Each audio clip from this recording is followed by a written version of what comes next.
Walter Delgatti Neto está preso desde o dia 2 de agosto, acusado de invadir o sistema de tecnologia do Conselho Nacional de Justiça para inserir dados falsos, inclusive um falso mandado de prisão contra o então presidente do TSE, ministro Alexandre de Moraes.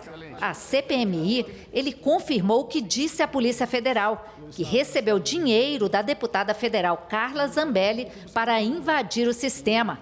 A intenção, segundo ele, era mostrar que a rede do Poder Judiciário não era segura. Porque à época o ministro dizia que era inviolável, que tinha aquela segurança, então uma forma de mostrar a fragilidade seria o quê? Eu invadindo e despachando, como se fosse o ministro, com o token dele, a assinatura dele, um mandado de prisão contra ele mesmo. Inclusive no final eu falo, publique-se, intime-se e faça o L. Walter Delgatti falou sobre uma reunião em Brasília em agosto do ano passado, em que estavam presentes, entre outros, a deputada Carla Zambelli e o presidente do PL. Nessa reunião, foi sugerido que ele criasse um código-fonte fake para fazer uma demonstração no dia 7 de setembro que colocasse em risco as urnas eletrônicas. No dia 7 de setembro, eles pegaram uma urna emprestada da OAB, acredito, que eu colocasse um aplicativo meu lá e mostrasse à população que é possível apertar um voto e sair outro. Qual seria a ideia do apertar? Seria apertar o número... É que assim, o código-fonte da urna, certo, eu faria o meu, não o do TSE, só mostrando que, exemplo, a população vendo que é possível apertar um voto e imprimir outro. O hacker confirmou também um café da manhã com o ex-presidente Bolsonaro para falar sobre esse mesmo assunto. Então, neste momento, o então presidente Bolsonaro lhe assegurou um indulto caso fosse preso pelas ações referentes à urna eletrônica. Sim, esse encontro, ele assegurou esse indulto e futuramente no segundo encontro ele assegurou outra coisa, mas esse encontro ele assegurou apenas o indulto. Walter Delgatti revelou também que o relatório encaminhado pelo Ministério da Defesa ao TSE, sugerindo medidas para reforçar a segurança das urnas eletrônicas, foi feito com base nas orientações que ele deu aos militares. Esse relatório que eu estou com ele aqui, que veio do Ministério da Defesa e foi encaminhado ao TSE, você teve conhecimento dele, leu e viu que foi fruto da sua orientação. Eu apenas não digitei, mas foi eu quem fez ele, porque tudo que consta nele foi orientado por mim. Questionado pela relatora, ele confirmou uma conversa por telefone com o ex-presidente Bolsonaro, intermediado pela deputada Carla Zambelli, em que foi sugerido que ele assumisse a autoria de um grampo no telefone do ministro Alexandre de Moraes. Eu falei com o presidente da República e, segundo ele, eles haviam conseguido um grampo, que era tão esperado à época, do ministro Alexandre de Moraes.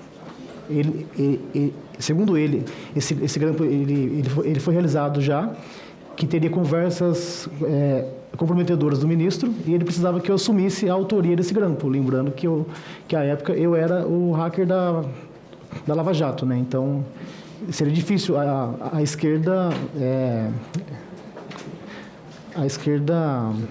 questionar?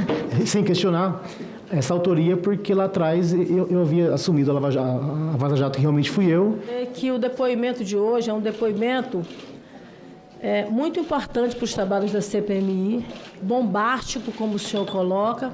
As informações que são trazidas a essa comissão são informações absolutamente sérias e são informações que estão no entorno do ponto central desta CPMI, que é exatamente o questionamento do resultado eleitoral, a tentativa de emplacar uma vulnerabilidade e a busca de pessoas que já tinham histórico em relação à invasão para que legitimasse claramente uma narrativa que é incompatível com a realidade em relação ao processo da segurança eleitoral. Eu vejo, presidente, que nós, a partir de agora, precisamos, e vou apresentar, até para compatibilizar esses dados, não é, a quebra do sigilo telemático. das pessoas que fizeram parte dessas reuniões do dia 9 e também do dia 10, até para a gente poder ter os elementos substanciais acerca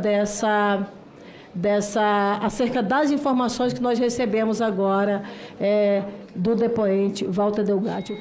Quem pediu para o senhor tentar fraudar esse sistema?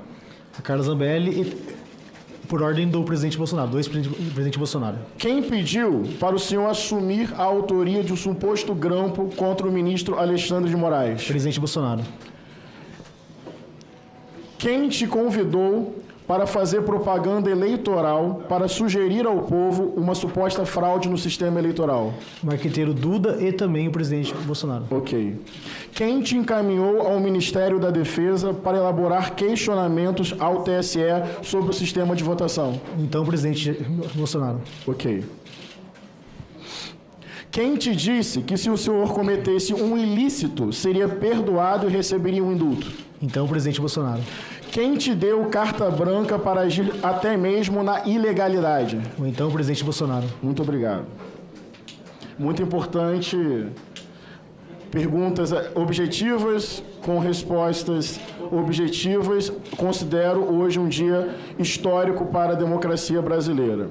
O senhor considera que a deputada Carla Zambelli fazia mediações com o senhor sem o conhecimento e o consentimento do Bolsonaro? Não. O senhor considera que Carla Zambelli, em certo sentido, era uma mediadora entre os interesses do Bolsonaro para fazer chegar ao senhor? Sim. Obrigado por essas respostas também. Vamos seguir um pouco mais. Eu faço acariações a qualquer momento. Faz acariações a qualquer momento. Olha, não há dúvida nenhuma que esse é um depoimento absolutamente bombástico pela gravidade das informações que nos foram passadas pelo depoente, né? Você vê que ele afirma de forma categórica de que o ex-presidente Bolsonaro teria, na verdade, buscado junto a ele a responsabilidade em torno de um grampo de um ministro do Supremo Tribunal Federal e que teria assegurado a ele, inclusive, indulto, proteção de que ele poderia fazer uma ação criminosa e que ficaria livre, não é, sem nenhum tipo de punição.